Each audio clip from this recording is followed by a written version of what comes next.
Hey, fakesagan. I just found it very coincidental that you mentioned ADD in your video today for two reasons. First of all, I was looking for a topic, and because I wanted to make a video today, because I found out I have a subscriber, which I thought was a pretty big feat, because I only have one video up. It's gotten 29 views in multiple countries. Should I mention the Philippines? I think one's from like Angola, United States, I believe Canada as well. So pretty proud of myself there. 100% males from the ages of 13 to 17. Anyways, yeah, if you want to see that video, just whatever, check out my profile. Be that way, yeah. Anyway, also coincidental that you mentioned ADD, because I compete in debate forensics. I do an event called Original Oratory, where you give about an 8 to 10 minute speech on a subject of your choice. Subject to my choices, ADD, myths about it, etc., etc. Okay. So you asked two questions in your video. First of all, why don't we see this in other countries? Well, actually, first of all, the question that was asked to you was, do you think video games have a cause with this? The answer, no. Video games obviously have no result on ADD, purely because of the fact that ADD was discovered in the 1970s. Video games really weren't around until like the 80s. So just inconsistency there concerning the times that the two appear. Second, ADD is brought up by scientific truth, scientific fact, and underdevelopment of two parts of the brain, temporal lobes and the frontal cortex. I was getting mixed up, but those two parts of the brain related to the ability to control and the ability to focus. The first question you asked was, why don't we see this in other countries as much? Well, ADD was originally found in America. America has a larger psychological community than, say, the UK or France or Britain, so obviously we're going to know a lot more about the disorder. And in recent years, we've discovered that the disorder manifested in more than just the typical hyperactive way. And these manifestations are a little bit harder to pick up. And,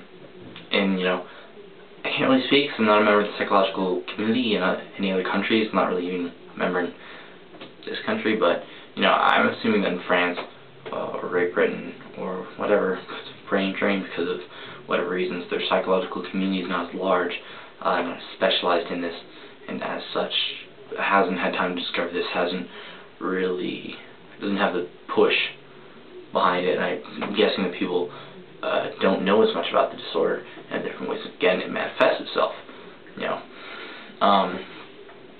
ADD shows up 3-5 ways, depending on how you classify it. Going off Dr. Daniel Amen's classifications, there's about 5 or 6, but basically I consider there to be 3: the hyperactive type, the space cadet type, and the hyper-focusing type. Each, I can go and talk about that for more time than I have on this camera or on YouTube, but I'm just going to go delve at your questions. So there's that one. That's probably where we see higher occurrences in the U.S. I find that the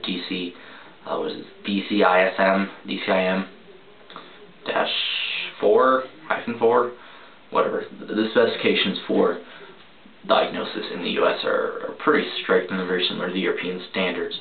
Again, I just think it's a cultural issue. The differences between what people over there in maybe Europe know about the disorder and what people here in America know about the disorder. Second thing you mentioned was, if a child just can't focus on long division, does that mean he has ADD? He has, you call it a disease. It's not a disease, it's a disorder. Please note the difference between a disorder and a disease. But no, that actually would not classify under the regulations for diagnosis procedure, the DSCM, I can't even remember the acronym, the U.S. regulations for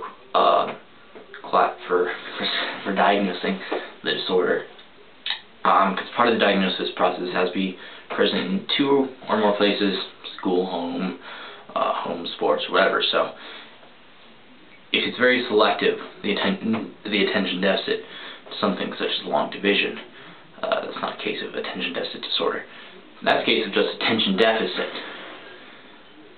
it's not the disorder part. When it's a case like me where I'm constantly forgetting things, for instance, I found out I had left an SD card in my computer for like 3 days. I don't even know. You know, I mean, that's a disorder that disrupts part of my everyday life. When I realize I forget to take my meds in the morning, you know, that's disruptive to my everyday part of life. It disrupts all parts of my life with the exception of my studies and things like U.S. policy and like psychology. You know, because I have a type of ADD where I hyper-focus and just can't pay attention to anything outside of my little realm of interest. But yeah, it is a disorder, and to be classified, it has to affect a whole number of areas. I actually took a very extensive test, known as the Wechsler test, in order to get as part of the diagnosis process, and test all kinds of stuff, all sort of mental processing capabilities, and really able to show not just the fact that you have ADD, but how specifically ADD affects you. And we found out things like I can't process numbers. You know, it's incredibly slow in the math section because the numbers just couldn't. It was attention deficit specified in numbers, but for some reason I was able to get shapes really well. You know, go figure. Also read slowly. Generally, symbols process slower. Anything involving symbols, letters, numbers, process slower. While I was able to generally get things that involved hearing. So just near able to show that not only did I have ADD, but my ADD was focused in the image realm, and now we're able to get accommodations for stuff. Anyway, that's a whole nother story. Also, you did mention, this wasn't a question, but you did say that the treatment process is fairly barbaric, and I do have to agree with that. I do take stimulant medication. I take a very small amount. It's like the second lowest you can get of Adderall, but yeah, it works. I do have to agree, it's pretty barbaric. There are some issues I have with medication. I just recently lowered it because I was having stress-related stuff, and just kind of, I'd rather not talk about it on YouTube. But anyway, yeah, there's that. I do think the stimulant medication is fairly barbaric. I understand why we use it. I understand how it works. It stimulates the parts of the brain that are underdeveloped and under-processing, thus allowing for better processing ability. I do agree some of the side effects are pretty bad, and it's fairly crude. I think the biggest issue is that people use it because it's easy. I mean, I'm not going to lie, it's easy to go just take the meds. I mean, the alternative therapy is incredibly hard. There's a certain level of alternative therapy. The real part is just taking the medication. It's very hard to do. Fortunately, most people tend to outgrow it. In part due to the medication, in part not. Just your brain eventually, the underdeveloped parts of the brain eventually just sorry for the burping, but the underdeveloped parts of the brain eventually catch up to the rest of your brain, and it's usually solved by the time you're an adult. So it's very fortunate. Sometimes it continues on through adulthood, but yeah. So video games aren't the cause. Again, just other countries aren't as aware of it culturally. If you're just having issues with long division, paying attention to that doesn't qualify as attention deficit disorder.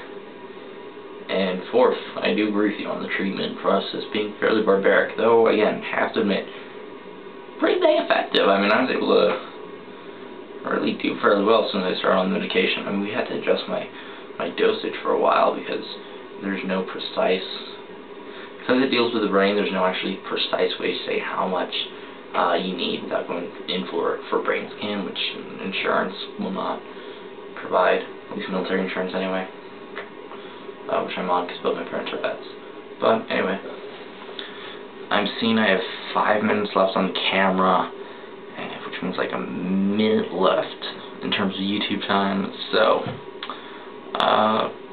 peace out, fakesagan. I hope you look at this, reply to this, whatever. I just don't care that much if you do. Maybe I can get up some more subscribers and start making videos more often. Also, thanks to my lone subscriber, Anarchist something. I don't know how you found this because I only really discussed anarchism on my older channels on older accounts which aren't active anymore because I lost the passwords. Just they got too cluttered with subscriptions, so I said just start new. Anyway, peace out.